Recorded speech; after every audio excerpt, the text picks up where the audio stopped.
अब बारी आ गई आज की खास चर्चा की, और चर्चा हम करने वाले हैं कि 23 जून की बैठक क्या महज औपचारिक रह जाएगी। 17 साल से कांग्रेस मुक्त भारत बनाने के लिए संकल्पित नीतीश कुमार इस बार नई भूमिका में हैं और अब बीजेपी के खिलाफ प्रचंड लहर बनाने के लिए कोशिश कर रहे हैं। तो कांग्रेस के साथ महागठबंधन बनाकर नीतीश राष्ट्रीय नेतृत्व में खास भूमिका चाहते हैं, लेकिन कहते हैं कि पीएम बनना नहीं चाहता। बिहार में सीएम ही बने रहेंगे फिर, ये सवाल है।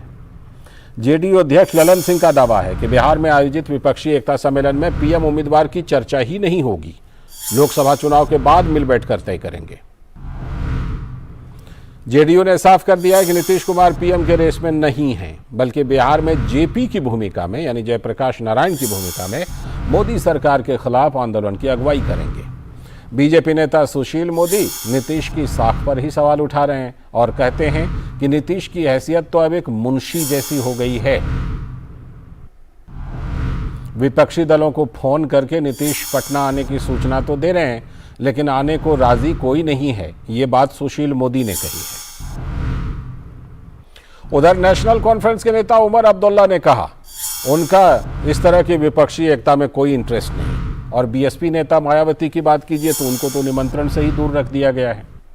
लेकिन बड़ा सवाल तो पश्चिम बंगाल को लेकर भी है। ममता बनर्जी एकता मीटिंग में पटना आ तो रही हैं, लेकिन राज्य में होने वाले पंचायत चुनाव में टीएमसी ने कांग्रेस को निशाने पर लिया है। कांग्रेस के कार्यकर्ता की हत्या तक हो गई। अपने एक कार्यकर्ता की मौत से नाराज कांग्रेस पार्टी ने पश्चिम बंगाल में ममता के खिलाफ मोर्चा खोल रखा है, लेकिन पटना में क्या सब कुछ ठीक रहेगा? 23 जून को पटना में विपक्षी दलों की पहली बैठक में पीएम मोदी के घोर विरोधी नेता एक मंच पर विराजमान होंगे। पहले भी हो चुके हैं बेंगलुरु में, कोलकाता में। लेकिन जिन नेताओं से नीतीश कुमार ने मीटिंग की थी उनमें से ही कई लोग नहीं आ रहे हैं। बीजेडी नवीन पटनायक, केसीआर और अन्य कई पार्टियां दूर रहेंगी, ये भी एक बड़ा सवाल है। इस सम्मेलन में राहुल गांधी होंगे तो उनके साथ अरविंद केजरीवाल भी होंगे। उधर ममता बनर्जी होंगी तो उनके साथ सीपीएम नेता सीताराम येचुरी भी होंगे। लेकिन सबसे बड़ा सवाल ये कि अध्यादेश के मामले में आम आदमी पार्टी के साथ से हाथ छोड़ा चुकी कांग्रेस एकता के किस मंत्र का जाप करेगी, और ऐसे सवाल और भी कई पार्टियों पर और कई तरह के सवाल हैं। तो हमारे साथ जुड़ रहे हैं हमारे सलाहकार संपादक विनोद मिश्र जी, और साथ में अंजुम आरा जनता दल यूनाइटेड की प्रवक्ता जुड़ चुकी हैं। बहुत बहुत स्वागत अंजुम जी। अंजुम जी, मैं आपके पास आऊंगा और बिल्कुल तैयारियों पर बात करूंगा, क्या क्या तैयारी कर रखी है 23 जून के लिए, क्योंकि अब तो थोड़ा तैयारी का वक्त मिल गया 12 जून से 23 जून तक के बीच में। मैं पहले विनोद जी के पास चलता हूं। विनोद जी, सवाल ये उठ रहा है कि क्या 23 जून की बैठक में भी सिर्फ एक महज औपचारिकता निभाई जाएगी विपक्षी दलों की बैठक की? क्योंकि जिस तरह से जेडीयू के अध्यक्ष ललन सिंह ने साफ कर दिया कि पीएम के उम्मीदवार के नाम पर हम इस बैठक में भी चर्चा नहीं करने वाले हैं। बिल्कुल सही कहा लाल जी, जैसा कि आप अपनी रिपोर्ट में अभी आपने कहा है। आप ये देखिए कि वो उसको ललन सिंह को कल प्रेस कॉन्फ्रेंस करके ये बात कहने की जरूरत क्यों पड़ी। आप ये बात देखिए कि राजनीति में कोई बात बेमतलब की नहीं होती है। बिल्कुल। अगर राजनीति में कल जिस तरह से ललन सिंह ने इस तरह का अनाउंसमेंट किया था, तो जाहिर सी बात है उनको ये लग गया था कि अगर ये विपक्षी एकता के नाम पर होने वाले इस सम्मेलन में नेतृत्व को लेकर और प्राइम मिनिस्टर्स के पोस्ट को लेके, अगर उम्मीदवार को लेके अगर कोई बात होगी तो शायद इसमें से कोई रीजनल पार्टी के लोग नहीं आएंगे, क्योंकि हर रीजनल पार्टी में अपने अपने प्रधानमंत्री का चेहरा है। तो सबसे पहले उन्होंने ये क्लियर कर लिया कि नीतीश कुमार तो कैंडिडेट नहीं है, साथ ही इस पे कोई चर्चा ही नहीं होगी। अगर इस पे चर्चा नहीं होगी तो मिशन 2024 का उनका एजेंडा क्या है? तो उस एजेंडा को लेके देखिए कि आज मीडिया में कई जगह पे केसी त्यागी के हवाले से कुछ खबर चलाई जा रही है, जिसमें कहा गया है कि प्रधानमंत्री पद के लिए तो वहां उम्मीदवारी की बात चर्चा तो नहीं होगी, लेकिन सीट शेयरिंग का एक कॉमन फार्मूला जरूर बनेगा। अब आप इसमें से देखिए कि इसमें से 3 लगभग ये नेशनल पार्टी हैं और 6-7 अभी रीजनल पार्टी हैं जिन्होंने अपनी सहमति दी है वहां पहुंचने की। तो उन लोगों पर जो रीजनल पार्टीज हैं उनके बीच में कॉन्ट्राडिक्शंस देखिए। अगर सबसे पहले बात अगर हम केजरीवाल का ही कर लें कि अरविंद केजरीवाल वहां पहुंच रहे हैं और साथ ही राहुल गांधी और मल्लिकार्जुन खड़गे भी होंगे, तो क्या सीट शेयरिंग में दिल्ली में और पंजाब में मल्लिकार्जुन खड़गे और अरविंद केजरीवाल के बीच में कोई मसला तय हो सकता है? जिसकी कल्पना अभी जो जेडीयू में की जा रही है। जी। या आप बंगाल में देख लीजिए कि वहाँ ममता बनर्जी भी होंगी और अब उसके साथ में राहुल गांधी भी होंगे और सीताराम येचुरी भी होंगे। जी। क्या इन लोगों के बीच में कोई सीट शेयरिंग का फॉर्मूला तय होगा? जो अभी आप अपनी पंचायत चुनाव की बात कही है और उसकी हिंसा की बात कही है, तो अगर ये सारी चीजें नहीं है तो आप सिर्फ एक फोटो आप करने के लिए जो ये सम्मेलन बना रहे हैं वो सिर्फ मीडिया में और अपनी एक भूमिका बनाने के लिए नीतीश कुमार की जो जद्दोजहद है जी। कि वो साबित करना चाहते हैं। सबसे त्रासदी तो ये है, देखिए नीतीश जी, अभी आपने जो जेडीयू के प्रवक्ता की बात कर रहे थे, ठीक है, 17 साल से नीतीश कुमार बीजेपी के एनडीए के साथ में रह के कैबिनेट मिनिस्टर से लेके और चीफ मिनिस्टर हैं। बिल्कुल। और उनका अभियान कांग्रेस मुक्त भारत का ही रहा है जो बीजेपी और एनडीए के साथ उनका रहा है। लेकिन अचानक उनकी राजनीतिक मजबूरी देखिए कि नीतीश कुमार के उस महासम्मेलन को कहा जा रहा है कि ये बीजेपी मुक्त हम बना रहे हैं और इसकी भूमिका में नीतीश कुमार हैं जो 18 साल तक बीजेपी के साथ रहे हैं जी। तो इन सारे कॉन्ट्राडिक्शंस के साथ में आप अगर ये सम्मेलन कर रहे हैं तो इसलिए सुशील मोदी ने कहा कि आपकी क्रेडिबिलिटी क्या है, क्योंकि आप सिर्फ व सिर्फ नेताओं को फोन करके बुला रहे हैं, बाकी सब तो आपने यूज किया ही है। लालचंद जी, ठीक है, ठीक है, हम आपके पास लौटते हैं विनोद जी, लेकिन इस बीच धनंजय गिरी जी जुड़ चुके हैं, भारतीय जनता पार्टी के प्रवक्ता। बहुत बहुत स्वागत धनंजय जी, आपके पास आता हूं सवाल लेकर के, लेकिन पहले अंजुम जी के पास सवाल। अंजुम जी, ये तो साफ हो गया कि नहीं होगा, इस पर कोई चर्चा नहीं होगी, कौन बनेंगे पीएम बाद में तय करेंगे, लेकिन क्या ये फॉर्मूला बनेगा क्या कि कहां पर कौन कितनी सीटें लड़ेंगे, कौन किसके लिए कितनी सीटें, कौन सी पार्टी छोड़ेगी, इस पर भी चर्चा क्या होगी या नहीं होगी? अगर ये भी चर्चा नहीं होती है तो क्या वो सुशील मोदी जी जो कह रहे हैं कि सिर्फ मुंशी का काम रह गया है, फिर तो मतलब लगता है कि उनकी बात में दम है क्या? आदरणीय सुशील कुमार मोदी जी हाँ। आज नहीं है साथ में, हाँ। तो उनकी पीड़ा और उनका जो बदहवासीपन है, वैचारिक दिवालियापन है, वो दिख रहा है। ये वही सुशील कुमार मोदी जी है। थोड़ा सा मैं आपको बता दूं हाँ। कि बीजेपी के विधायक दल का नेता हमारे माननीय मुख्यमंत्री श्री नीतीश कुमार जी के एक अन्य मार्ग में छिपा जाता है। सुशील कुमार मोदी जी के द्वारा बुलंद आवाज में नारा लगाया जाता है, नीतीश कुमार तुम संघर्ष करो, हम तुम्हारे साथ हैं। उस समय आप भी उनके साथ थे। उन्होंने कहा कि हम तुम्हारे साथ है, संघर्ष करो। अच्छा, ठीक है। ये सुशील कुमार मोदी जी ने, सुशील कुमार मोदी जी ने, मैं थोड़ा सा याद दिखाऊं। चलिए अब उस पर आते हैं, सीट शेयरिंग पर बात होगी क्या? उन्होंने कहा था, उन्होंने ही कहा था, उन्होंने ही कहा था नीतीश कुमार जी के व्यक्तित्व में प्रधानमंत्री के सारे मटेरियल है। आज जब वो अलग है, सत्ता से बेदखल है, तो बौखलाहट हम लोग को दिख रही है। अब रही बात सीट शेयरिंग की बात और प्रधानमंत्री की बात, अभी मैं विनोद जी को सुन रही थी कि कल हमारे आदरणीय राष्ट्रीय अध्यक्ष जी ने प्रेस कॉन्फ्रेंस कर करके इस बात की जानकारी, पता नहीं कहां से सूचना किस तंत्र के माध्यम से आपको विनोद जी मिला है, मुझे नहीं जानकारी, लेकिन मैं बता दूं कि इस चीज की जानकारी 2022 से ही जब एनडीए से हम अलग हुए, लगातार बारंबार हम कहते रहे हैं कि माननीय मुख्यमंत्री नीतीश कुमार जी पीएम पद के उम्मीदवार नहीं है, दावेदार नहीं है। ठीक है, लेकिन पीएम मटेरियल बताते रहे बीच बीच में। सर बता रहे सर। दूसरी बात, प्रेस कॉन्फ्रेंस नहीं कल हुआ था, तो बहुत बड़ी ज्वाइनिंग 3000 के आसपास कार्यकर्ता जेडीयू को ज्वाइन किए थे, तो उन्होंने मनसब से संबोधन इस बात को कहा। विनोद सर, ये प्रेस कॉन्फ्रेंस नहीं था, आपको जानकारी को मैं अपडेट कर दूं। अब रही बात कि 23 तारीख के बैठक में क्या बातें होंगी, क्या क्या एजेंडे होंगे, तो देखिए निश्चित रूप से जो विपक्षी पार्टियां एकजुट होकर के 23 तारीख को बैठेंगी, होंगे क्या एजेंडे होंगे, ये किसी चैनल के सिर्फ एक प्रवक्ता नहीं डिस्कस कर सकता। जो एजेंडे होंगे उसके बाद ही हम लोग को जानकारी हो पाएगी। और तब मैं आप लोग, चलिए आपकी बात आ गई, आपकी बात आ गई, मैं आपके पास लौटूंगा, क्योंकि लौटूंगा इसलिए भी आपसे बात करूंगा इस पर भी कि आपने मायावती जी को नहीं बुलाया इस मीटिंग में, नवीन पटनायक जी को बुलाया, वो ना कर रहे हैं, लेकिन मैं आऊंगा आपके पास। धनंजय गिरी जी, क्यों सुशील मोदी जी कह रहे हैं कि सिर्फ मुंशी रह गए नीतीश कुमार जी, वो विपक्षी एकता की कोशिशें कर रहे हैं, तो आप क्यों उनको सिर्फ मुंशी करार दे रहे हैं? धनंजय गिरी जी। लालचंद जी, ये तमाशा पुराना है, इस खेल तमाशे को देखकर देश आजिज हो चुका है। यह कौरवी सेनाहती महत्वाकांक्षा धर्म को जन्म देती है। इस धर्म के कारण ही कौरवों का नाश हुआ था, वैसी भी धार्मिकता और महत्वाकांक्षा यहाँ भी है। हम धृतराष्ट्र के नहीं बल्कि इस राष्ट्र के प्रतिनिधि हैं। और बहन अंजुम आरा ने बिल्कुल नीतीश कुमार के स्वभाव की कितनी अच्छी व्याख्या की आपने सुन लिया। उन्होंने कहा सुशील मोदी ने कहा कि हम आपके साथ हैं, यानी कि जो लोग नीतीश के साथ होंगे जरूरी नहीं कि नीतीश उनके साथ। ये नीतीश का बेसिक चरित्र है। ये नीतीश कुमार के चरित्र की जो हमारी बहन ने व्याख्या की, इसी से सारे दल डरे हुए हैं और इसी कारण से उनके लगातार डेट बढ़ते जा रहे हैं। और इसी कारण से क्षेत्रीय पार्टी जनता दल यूनाइटेड के क्षेत्रीय पार्टी के राष्ट्रीय अध्यक्ष ने एक कहा कि भाई ये हमारे मुख्यमंत्री जी प्रधानमंत्री कैंडिडेट नहीं है, तो पूछ कौन रहा है? 2024 में प्रधानमंत्री कौन बनेगा? जवाब है नरेंद्र मोदी। वैकेंसी है ही नहीं। और आप बताइए, कह रहे हैं कि हम नहीं बनेंगे। बिहार में कहावत है, कोई ना पूछे हाथे पानी। भाई जगह कहाँ है? पूछ कौन रहा है? आपको बनाने के लिए तैयार कौन है? आप तो मुख्यमंत्री भी नहीं बनना चाहते थे और आप आरजेडी के साथ जब गठबंधन में गए तो आपकी पहली शर्त थी मैं मुख्यमंत्री रहूंगा। आपने वहां भी ठगी कर रहे हैं, वहां कर रहे हैं कि हाँ, ये बात भी आ रही है कि क्या अब नीतीश जी मुख्यमंत्री ही बने रहेंगे? क्या ये बात भी आ रही है कि क्या नीतीश जी अब मुख्यमंत्री ही बने रहेंगे? फिर आरजेडी का क्या होगा? कई बार वो कह चुके हैं कि भाई बहुत हो गया, अब जाइए केंद्र की तरफ। चलिए मैं लौटता हूं आपके पास, लौटता हूं धनंजय जी।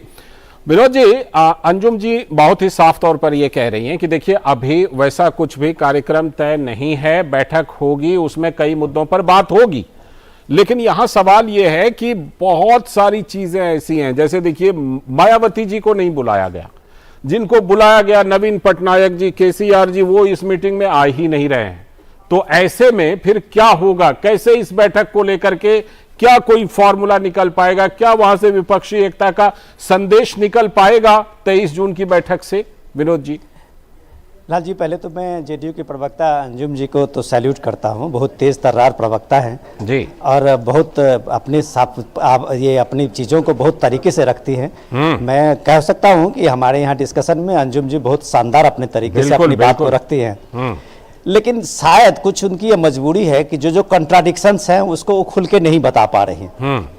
अब उसमें कॉन्ट्राडिक्शन क्या है वो मैं शायद अंजुम जी को बेहतर तरीके से उनके सामने में रखता हूं, शायद वो जवाब दे पाएंगे कि इसमें कोई भी पार्टी को जो बुलाया गया है नहीं बुलाया गया है वो बगैर नीतीश कुमार कांग्रेस के समर्थन से कुछ भी नहीं किया है। आपको याद होगा कि नीतीश कुमार को सिर्फ इन सारे टाइमिंग को लेने के लिए दिल्ली आना पड़ा था और उसमें उसी में तेजस्वी भी उनके साथ में थे और राहुल गांधी और मल्लिकार्जुन खड़गे से मुलाकात के बाद उन्होंने 12 जून का उन्होंने एक समय तक ये मुकर्रर किया था जी, जो उस समय में फिर नेता अवेलेबिलिटी राहुल गांधी की नहीं हुई थी तो उनको 23 तारीख करना पड़ा था। तो ये बात तो खुद अंजुम जी जान सकते हैं कि नीतीश कुमार के अपने हाथ में और अपनी उनकी क्या भूमिका है। रही बात कि कौन पार्टी आए और कौन पार्टी नहीं आए, क्या नीतीश कुमार इस मामले में अपने को इंडिपेंडेंट पाते हैं? अगर वो उनकी मजबूरी नहीं थी तो मायावती एक दलित के सबसे बड़े फेस हैं। बिल्कुल। और अगर मायावती को आप इनविटेशन विपक्षी एकता में नहीं दे रहे हैं तो आपको जाहिर सी बात है कि आप मजाक कर रहे हैं। बिल्कुल। आप जीतन राम मांझी आपके उस महागठबंधन के एक अलायंस पार्टनर हैं।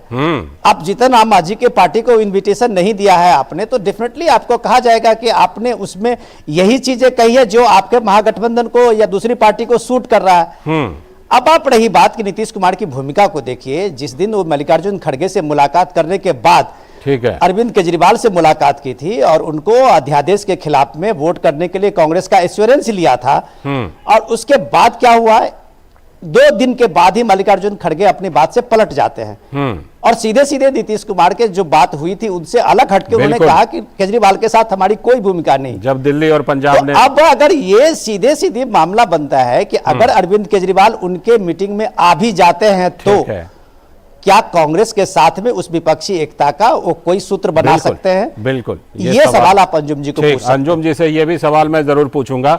अंजुम जी, क्या अभी मायावती जी को, जीतन राम मांझी जी को क्या है संभावना कि अभी भी इनविटेशन जा सकता है या मन बना लिया है कि नहीं इनविटेशन नहीं देंगे उनको? एक तो ये जवाब दीजिएगा और दूसरी बात ये भी बताइएगा, जब नीतीश बाबू प्रधानमंत्री नहीं बनेंगे तो क्या मुख्यमंत्री ही बने रहेंगे? फिर आरजेडी के लिए कितनी बड़ी दिक्कत की बात है, बताइए।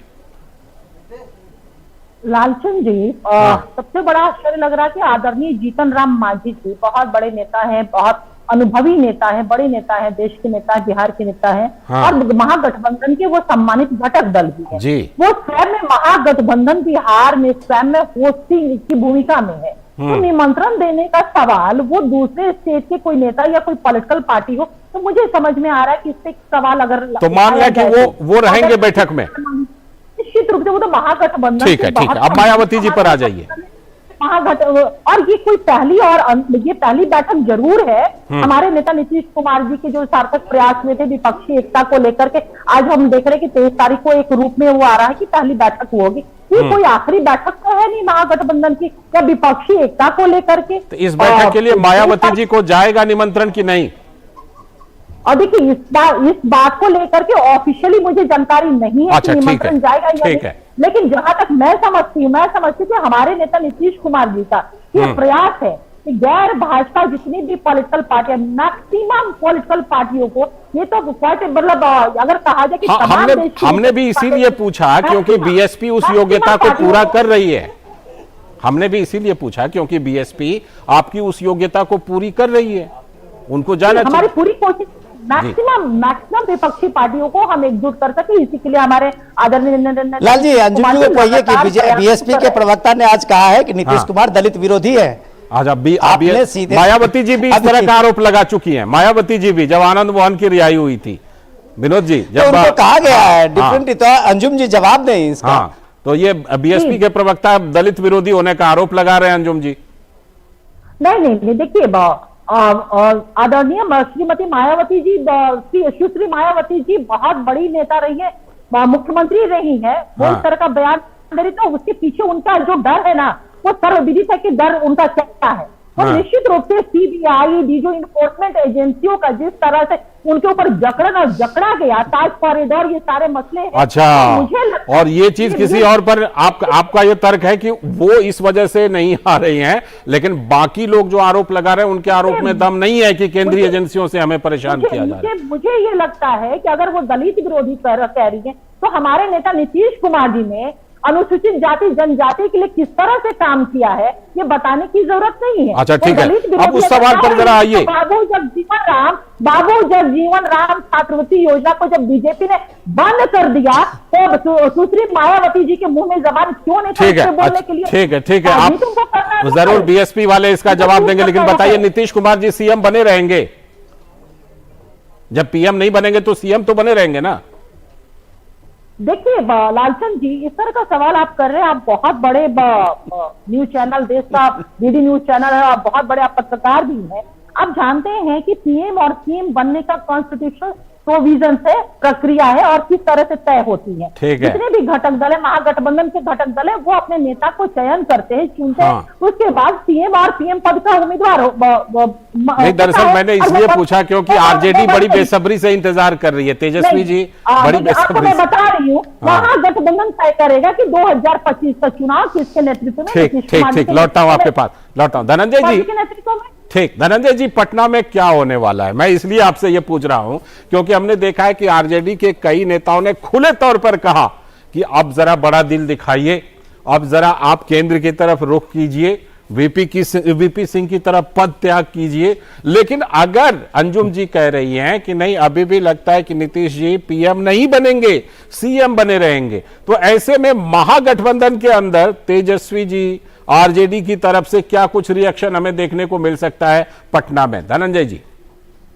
लालचंद जी, एक सितम सुबह एक शाम करे हो, तुम ऐसे दोस्त हो कि दुश्मन को भी मात करे हो। नीतीश कुमार ऐसे ही दोस्त है कि दुश्मनों को भी मात कर दे। उनकी दोस्ती दुश्मनी से ज्यादा खतरनाक है। और ये बात मैं नहीं कहता हूँ, ये लालू यादव कहते हैं कि नीतीशवा के पेट में दांत है। यही उनके पार्टी के वर्तमान राष्ट्रीय अध्यक्ष कहते हैं कि उस दांत का लोकेशन हमको पता है। और तेजस्वी जी अल्टू पलटू चाचा और नागनाथ सापनाथ वगैरह तमाम उन सब बातों में नहीं जाते हैं। लेकिन बिहार में जिस तरह से भरभरा कर पुल गिर रहा है, आपके समय में नहीं बोला था, खराब हो गया है हिंदू मुसलमान, आपके समय में बोला नहीं था ना।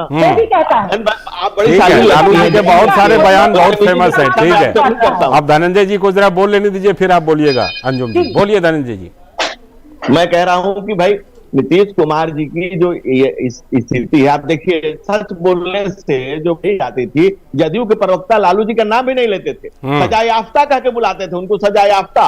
और आज लालू जी के बारे में कुछ कहने पर किस तरह से भड़क के चले आते हैं। तो ये बिहार की आज उनके सहयोगी है ना, बिल्कुल बिल्कुल। हाँ। तो ऐसे सहयोगियों से भगवान बचाए। अब बिहार में जिस तरह से भरभरा कर पुल गिरा, उससे ज्यादा दिन से नीतीश कुमार और जदयू की साख गिरी है। तो अपने दल के निकल रहे बल को इस तरह के आडंबर से सबल बनाने के लिए नीतीश जी एक सवांग रच रहे हैं। अब आरजेडी का जो बढ़ता हुआ दबाव है कि कुर्सी खाली करो, सिंहासन खाली करो, कि युवराज आ रहा है, उसको बचाने के लिए और उसी को तिथि टाल रहे हैं नीतीश कुमार कि भाई एक बार डेट रखा कोई नहीं आया, फिर दूसरा डेट रखा, तीसरा डेट रखा, ये सब चल रहा है। और पहुंचते पहुंचते वो चल चुके हैं, वो आने वाले हैं, वो पहुंचने वाले हैं। अभी देखिए कितने लोग आते हैं। और नीतीश जी जो कह रहे हैं, नीतीश जी जो बातें कह रहे हैं, ये आप लगातार देखिए तो बिहार को अपने 2 जून की रोटी की चिंता है। बिहार किस तरह से परेशान है, बिहार को 25 जून की 23 जून की थोड़ी चिंता है। बिहार में इमरजेंसी लगी थी और जिस जेपी के आंदोलन के पीछे खड़े होकर के नीतीश जी और लालू जी ने अपने राजनीति का इमरजेंस किया, जिस इमरजेंसी के खिलाफ, जंगल राज के खिलाफ लड़े थे। सही बात। विनोद जी आप कुछ कहना चाह रहे थे। विनोद जी आप कुछ कहना चाह रहे थे। देखिए, मैं दोनों प्रवक्ताओं का भी सुन रहा था। हाँ। और वो लोग अपनी अपनी पार्टी की बात तो रख रहे थे, लेकिन इसके पीछे में जो ये सियासत है, उस सियासत को थोड़ा सा हम लोगों को चर्चा करना चाहिए इस डिस्कशन में। आपको याद होगा लालचंद जी, जो बात आप बार बार कह रहे थे आरजेडी की महत्वाकांक्षा का, तो जब नीतीश कुमार ने जिस दिन ये बात कही थी कि हम 2025 का जो चुनाव होगा, हाँ। उस चुनाव में तेजस्वी यादव के नेतृत्व में हम लोग चुनाव लड़ेंगे। ठीक। और उसके बाद जो बिहार में रिएक्शन हुआ था, आपने देखा कि वो सीधे सीधे जेडीयू का आरजेडी में विलय की बात तो कह दिए थे, लेकिन वो बात जो राजनीतिक रूप से एक ब्लंडर साबित हुआ था नीतीश कुमार के लिए, और वो उसकी भरपाई करते करते नीतीश कुमार आज ये विपक्षी एकता की बात कर रहे हैं। क्योंकि सीधी सीधी बात यह है कि नीतीश कुमार के सामने में जो सुशासन बाबू की उनकी इमेज थी, वो इस दौर में आते आते तार तार हो गई है। अगर नीतीश कुमार को जो जेडीयू के लोग उनको जेपी बता रहे हैं और पटना के गांधी मैदान से विपक्षी एकता को बात करके वो सन 1971 में चले जा रहे हैं, ठीक है, तो कम से कम इन्हीं बात को समझना चाहिए कि नीतीश कुमार की ये जो जननायक की छवि जेपी को बनाई जा रही है, हाँ। वो अभी ड्राइंग रूम से बाहर नहीं निकले हैं। ठीक। जिस दिन उस देश का भ्रमण बीपी सिंह की तरह करने के लगेंगे या चंद्रशेखर की तरह ही कम से कम देश के कम से कम 10 किलोमीटर भी चलेंगे, तब उनको पता चलेगा कि उनकी अपनी क्रेडिबिलिटी क्या है, जिसमें किसी विपक्षी पार्टियों को ये भरोसा दे सकते हैं कि उनके बदौलत वो 5 सीट जीत सकते हैं। और आज की तारीख में अगर नीतीश कुमार अपने बिहार के बाई इलेक्शन 2 नहीं जीत सकते हैं, तो शायद कोई भी विपक्षी दल उनके इस क्रेडिबिलिटी पर विपक्षी एकता की मुहिम में उनकी बात को मानने के लिए तैयार नहीं होगा। ठीक है, छोटा सा जवाब अंजुम जी आप दीजिएगा कि क्या राजनीतिक कद कम हुआ, इसके लिए ये सारी कवायद की जा रही है कि अपना अस्तित्व बचा रहे? छोटा सा जवाब दीजिएगा। कोई नहीं। देखिए, देश में जिस तरह से माहौल बना हुआ है, उन्माद की राजनीति भारतीय जनता पार्टी कर रही है, महंगाई बेरोजगारी चरम पर है, संघीय ढांचे पे प्रहार हो रहे हैं। आपने देखा कि पार्लियामेंट का उद्घाटन समारोह था और किस तरह से महामहिम राष्ट्रपति को इस कार्यक्रम से दरकिनार किया गया था। अनुसूचित जाति, दलितों, वंचितों, अति पिछड़ों का जिस तरह से अपमान, उनकी हकमारी, ये ऐसे विषय देश 140 करोड़ जनता के सामने थे कि हम जितनी भी विपक्षी पार्टियां जो भारतीय जनता पार्टी के सिद्धांतों में विश्वास नहीं रखती, 2024 प्लेटफॉर्म पे आना ये मजबूरी है ताकि देश को संविधान को चलिए देखते हैं 23 जून की बैठक से क्या कुछ निकल करके आता है। बहुत बहुत शुक्रिया अंजुम जी आपका, धनंजय जी आपका भी जुड़ने के लिए चर्चा में, और विनोद जी आपका भी जुड़ने